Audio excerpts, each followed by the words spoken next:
Hi, everybody. Let me start by saying the obvious. These aren't normal times. As we all manage our way through a pandemic unlike anything we've seen in a century, Michelle and I hope that you and your families are safe and well. If you've lost somebody to this virus, or if someone in your life is sick, or if you're one of the millions suffering economic hardship, please know that you're in our prayers. Please know that you're not alone, because now's the time for all of us to help where we can and to be there for each other, as neighbors, as coworkers, and as fellow citizens. In fact, over the past weeks, we've seen plenty of examples of the kind of courage, kindness, and selflessness that we're going to need to get through one of the most difficult times in our history. Michelle and I have been amazed at the incredible bravery of our medical professionals who are putting their lives on the line to save others, the public servants and health officials battling this disease, the workers taking risks every day to keep our economy running, and everyone who's making their own sacrifice at home with their families, all for the greater good. But if there's one thing we've learned as a country from moments of great crisis, it's that the spirit of looking out for one another can't be restricted to our homes or our workplaces or our neighborhoods or our houses of worship. It also has to be reflected in our national government. The kind of leadership that's guided by knowledge and experience, honesty and humility, empathy and grace. That kind of leadership doesn't just belong in our state capitals and mayor's offices. It belongs in the White House. And that's why I'm so proud to endorse Joe Biden for President of the United States. Choosing Joe to be my vice president was one of the best decisions I ever made, and he became a close friend. And I believe Joe has all the qualities we need in a president right now. He's someone whose own life has taught him how to persevere, how to bounce back when you've been knocked down.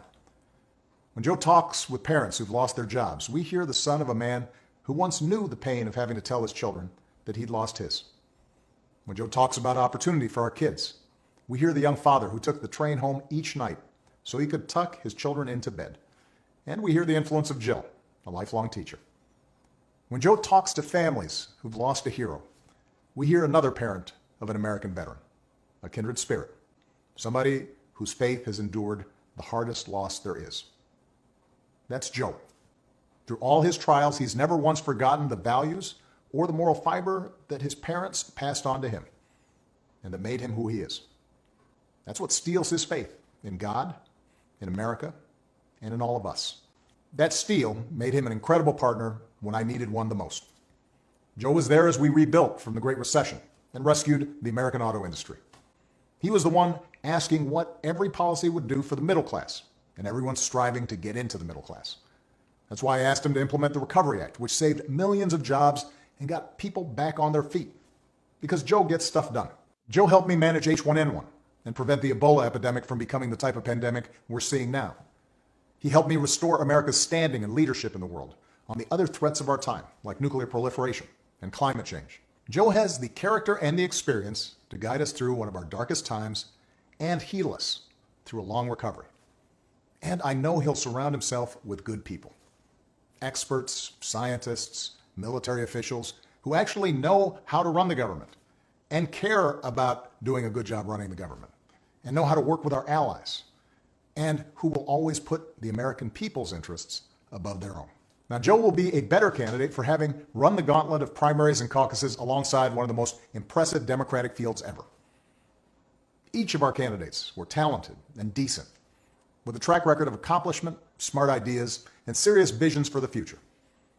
And that's certainly true of the candidate who made it farther than any other, Bernie Sanders. Bernie's an American original, a man who has devoted his life to giving voice to working people's hopes, dreams, and frustrations. He and I haven't always agreed on everything, but we've always shared a conviction that we have to make America a fairer, more just, more equitable society. We both know that nothing is more powerful than millions of voices calling for change. And the ideas he's championed, the energy and enthusiasm he inspired, especially in young people, will be critical in moving America in a direction of progress and hope. Because for the second time in 12 years, we'll have the incredible task of rebuilding our economy. And to meet the moment, the Democratic Party will have to be bold. You know, I could not be prouder of the incredible progress that we made together during my presidency. But if I were running today, I wouldn't run the same race or have the same platform as I did in 2008. The world is different. There's too much unfinished business for us to just look backwards. We have to look to the future. Bernie understands that, and Joe understands that. It's one of the reasons that Joe already has what is the most progressive platform of any major party nominee in history. Because even before the pandemic turned the world upside down, it was already clear that we needed real structural change. The vast inequalities created by the new economy are easier to see now, but they existed long before this pandemic hit.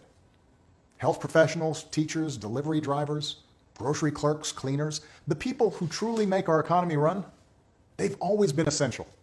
And for years, too many of the people who do the essential work of this country have been underpaid, financially stressed, and given too little support. And that applies to the next generation of Americans.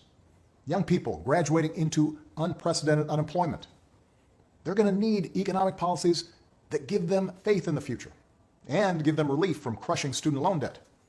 So we need to do more than just tinker around the edges with tax credits or underfunded programs. We have to go further to give everybody a great education, a lasting career, and a stable retirement. We have to protect the gains we made with the Affordable Care Act, but it's also time to go further. We should make plans affordable for everyone, provide everyone with a public option, expand Medicare, and finish the job so that healthcare isn't just a right, but a reality for everybody. We have to return the U.S. to the Paris Agreement and lead the world in reducing the pollution that causes climate change. But science tells us we have to go much further, that it's time for us to accelerate progress on bold new green initiatives that make our economy a clean energy innovator, save us money, and secure our children's future. Of course, Democrats may not always agree on every detail of the best way to bring about each and every one of these changes. But we do agree that they're needed. And that only happens if we win this election. Because one thing everybody has learned by now is that the Republicans occupying the White House and running the U.S. Senate are not interested in progress. They're interested in power. They've shown themselves willing to kick millions off their health insurance and eliminate pre-existing condition protections for millions more, even in the middle of this public health crisis, even as they're willing to spend $1 trillion on tax cuts for the wealthy. They've given polluters unlimited power to poison our air and our water and denied the science of climate change, just as they denied the science of pandemics. Repeatedly, they've disregarded American principles of rule of law and voting rights and transparency, basic norms that previous administrations observed regardless of party, principles that are the bedrock of our democracy. So our country's future hangs on this election, and it won't be easy. The other side has a massive war chest. The other side has a propaganda network with little regard for the truth. On the other hand, pandemics have a way of cutting through a lot of noise and spin to remind us of what is real and what is important. This crisis has reminded us that government matters. It's reminded us that good government matters, that facts and science matter, that the rule of law matters, that having leaders who are informed and honest and seek to bring people together rather than drive them apart, those kind of leaders matter. In other words, elections matter. Right now, we need Americans of goodwill to unite in a great awakening against a politics that too often has been characterized by corruption, carelessness, self-dealing, disinformation, ignorance, and just plain meanness. And to change that, we need Americans of all political stripes to get involved in our politics and our public life like never before. For those of us who believe in building a more just, more generous, more democratic America, where everybody has a fair shot at opportunity, for those of us who believe in a government that cares about the many and not just the few, for those of us who love this country and are willing to do our part to make sure it lives up to its highest ideals, now's the time to fight for what we believe in. So join us. Join Joe. Go to joebiden.com right now. Make a plan for how you are going to get involved. Keep taking care of yourself and your families and each other. keep believing in the possibilities of a better world, and I will see you on the campaign trail as soon as I can. Thanks.